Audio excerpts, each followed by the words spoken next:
নমস্কাৰ সকলোকে মই প্ৰাচুৰ্য ছাৰ সকলোকে স্বাগতম জনাইছোঁ জেএনভি গাইড ইউটিউব চেনেললৈ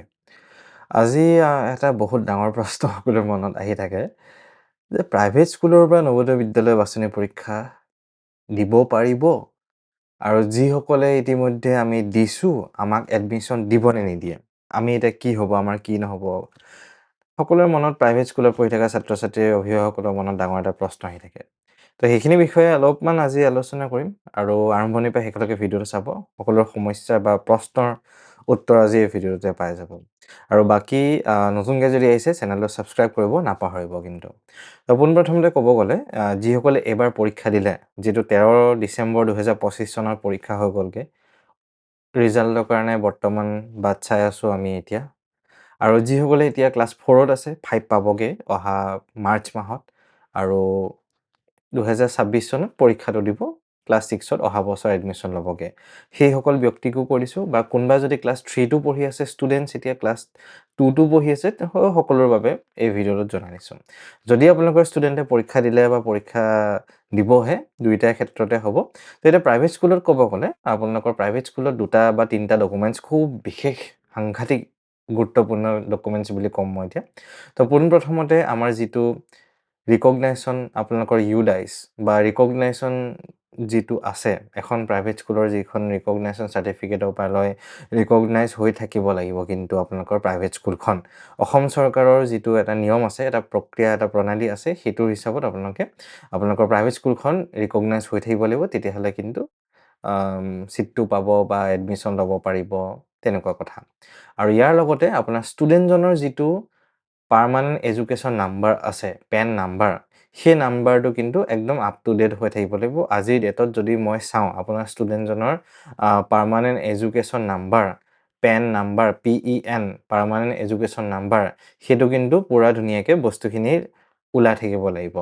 তো একদম আপডেট হৈ থকাকে বস্তুখিনি হৈ থাকিব লাগিব পাৰ্মানেণ্ট এডুকেশ্যন নাম্বাৰত আৰু ইউডাইচ কোড এটা থাকে প্ৰত্যেকখন স্কুলত ইউডাইচ কোড দিয়া যায় অসম চৰকাৰৰ ফালৰ পৰা সেই অসম চৰকাৰৰ ফালৰ পৰা ইউডাইচ কোড যিটো থাকিব সেইটো কিন্তু প্ৰত্যেক 2 বছৰ বা কিবা এটা বা 3 বছৰ মানে বছৰে বছৰে এনেকুৱাকৈ আপডেট কৰিব লাগে বা তাকে আকৌ ৰেজিষ্টাৰ কৰিব লাগে এনেকুৱা টাইপৰ এটা প্ৰক্ৰিয়া থাকে প্ৰাইভেট স্কুলসমূহৰ সেই বস্তুটো কিন্তু আপোনাৰ স্কুলখনৰ আপোনাৰ বৰ্তমান পঢ়ি থকা ষ্টুডেণ্টজনৰ স্কুলখনত কিন্তু সেইটো আপডেট হৈ থাকিব লাগিব তেতিয়াহ'লে সমস্যা নাথাকে বিশেষ সেই তিনিটা ডকুমেণ্টছ থাকিলে হ'ল আকৌ এবাৰ মই কৈছোঁ ৰিকগনাইশ্যন যিটো থাকে ৰিকগনাইশ্যন থাকিব লাগিব ইউডাইচ থাকিব লাগিব স্কুলৰ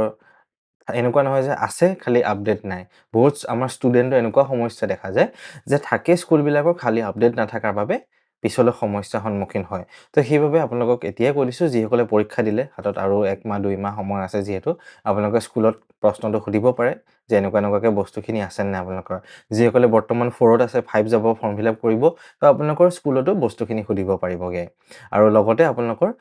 যিখিনি ছাত্ৰ বা ষ্টুডেণ্টজনৰ পাৰ্মানেণ্ট এডুকেশ্যন নাম্বাৰ সেই পাৰ্মানেণ্ট এডুকেশ্যন নাম্বাৰটো কিন্তু একদম আপডেট হৈ থকাকৈ লাগিব সেইটো আপোনালোকে ক'ত পাব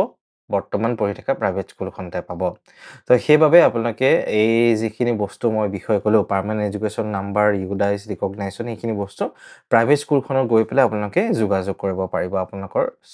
ষ্টুডেণ্টজনে য'ত পঢ়ি আছে আৰু পৰীক্ষাটোৰ ক'ব গ'লে ফৰ্ম ফিল আপ কৰোঁতেও পাৰ্মানেণ্ট এডুকেশ্যন নাম্বাৰটো দিব লাগে আৰু যেতিয়া এডমিশ্যন হ'ব তেতিয়া কিন্তু খুবেই গুৰুত্বপূৰ্ণ হয় পাৰ্মানেণ্ট এডুকেশ্যন নাম্বাৰটো নহ'লে কিন্তু নহয় আৰু ব্লকসমূহত ব্লক এডুকেশ্যন অফিচাৰ এনেকুৱা টাইপত এজন বিষয়া থাকে BO এনেকুৱা টাইপত চ' তেখেতৰ চহী বা তেখেতে গোটেই বস্তুখিনি চায়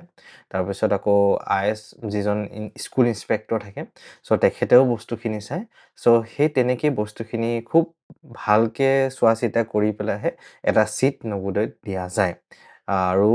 প্ৰত্যেকজন ষ্টুডেণ্টে কিন্তু এই চহী বা এই ডকুমেণ্টছ ভেৰিফিকেশ্যন বস্তুটো প্ৰক্ৰিয়াৰ মাজেৰে যাব লাগে তাৰ পিছতহে চিট দিয়ে এনেই মন গৈছে অমুকক চিট দিওঁ এনেকুৱা টাইপত নহয় কাৰোবাৰ যদি ডকুমেণ্টছত খেলি মেলি হয় তেতিয়া কিন্তু চিট কেঞ্চেল কৰি দিয়া দেখা পোৱা গৈছে আমাৰ ছাত্ৰ ছাত্ৰীসমূহৰ মাজত সেইকাৰণে আপোনালোকক এতিয়াই মই সতৰ্ক কৰি দিব বিচাৰিছোঁ যাতে গোটেইখিনি ডকুমেণ্টছ আপোনালোকৰ ভালকৈ ৰেডি কৰি ৰাখক প্ৰাইভেট স্কুলৰ যি ইমানখিনি সমস্যা আছে এই বস্তুখিনি যাতে আপোনালোকে স্কুলৰ কৰ্তৃপক্ষৰ লগত আলোচনা কৰি পেলাই বস্তুখিনি ঠিক কৰক অতি সোনকালে আৰু বাকী যিমানখিনি পাৰোঁ মই জনাব চেষ্টা কৰিছোঁ আৰু এইখিনি বাহিৰে বেলেগ সাংঘাতিক একো নালাগে। কেতিয়াবা কিন্তু এটেণ্ডেঞ্চ শ্বীটটো বিচাৰি দিয়ে। যিহেতু এটা ৰোল নাম্বাৰ এটেণ্ডেঞ্চ লোৱা যায়, সেইটো বিচাৰি দিয়ে। কাৰণ এটা প্ৰমাণ, সঠিক প্ৰমাণ কেতিয়াবা বিচাৰি দিয়ে। তো সেইটো কেতিয়াবা দিব লগা হয়। পৰাপক্ষত নিবিচাৰে। যদি 100% ভিতৰত খুব কম শতাংশ বা 100 জনৰ ভিতৰত 1 জন 2 জনক ষ্টুডেণ্টক কেতিয়াবা বিচাৰি দিয়ে আৰু। আৰু ইয়াৰ লগতে আপোনালোকৰ যিমানখিনি মাৰ্কশ্বীট আছে 3, 4, 5ৰ মাৰ্কশ্বীট, সেই 3, 4, 5ৰ মাৰ্কশ্বীটসমূহ ভালকৈ ৰাখিব। সেইসমূহ মাৰ্কশ্বীট কিন্তু যেতিয়া 6ত এডমিশ্যন হ'ব তেতিয়া কিন্তু আপোনালোকে জমা দিব লাগিব 3, 4, 5ৰ মাৰ্কশ্বীট। ঠিক আছে? সেইখিনিয়ে মোৰ ফালৰ পৰা আছিলে আজি। যিসকলে এতিয়া পৰীক্ষাৰ ৰিজাল্টৰ বাবে অপেক্ষা কৰি আছে, বেছি দিন নাই, মাৰ্চৰ শেষৰ ফালে বা মাৰ্চৰ মাজত ৰিজাল্টটো আহিব লাগে। যেই ৰিজাল্ট আহিব আমি লগালগ আপোনালোকক জনাই দিম। আৰু যিসকলে এতিয়া পৰীক্ষা দিব, ক্লাছ 4ত যিসকলে ছাত্ৰ-ছাত্ৰী পঢ়ি আছে, মাৰ্চত ক্লাছ 5 পাবগে, নৱোদয় বিদ্যালয় ফৰ্ম ফিল-আপ কৰি নৱোদয়ত যামকৈ যিসকলে উৎসুক ছাত্ৰ-ছাত্ৰী অভিভাৱক বা আপোনালোকে আছে, তো আপোনালোকে আমাৰ লগত যোগাযোগত থাকক। আমি ফ্ৰী ক্লাছ আগন্তুক দিনসমূহত আনি আছোঁ আৰু আপোনালোকে ধুনীয়াকৈ আমাৰ লগত ক্লাছসমূহ কৰি নিজৰ নিজৰ জিলাসমূহত নৱোদয় ছিটটো দখল কৰিব পাৰিব। এইখিনি আছিলে মোৰ ফালৰ পৰা। ধন্যবাদ। ভালকৈ থাকক, ভালকৈ পঢ়ক আপোনালোকৰ ল'ৰা-ছোৱালী। সেইখিনিয়ে। ধন্যবাদ।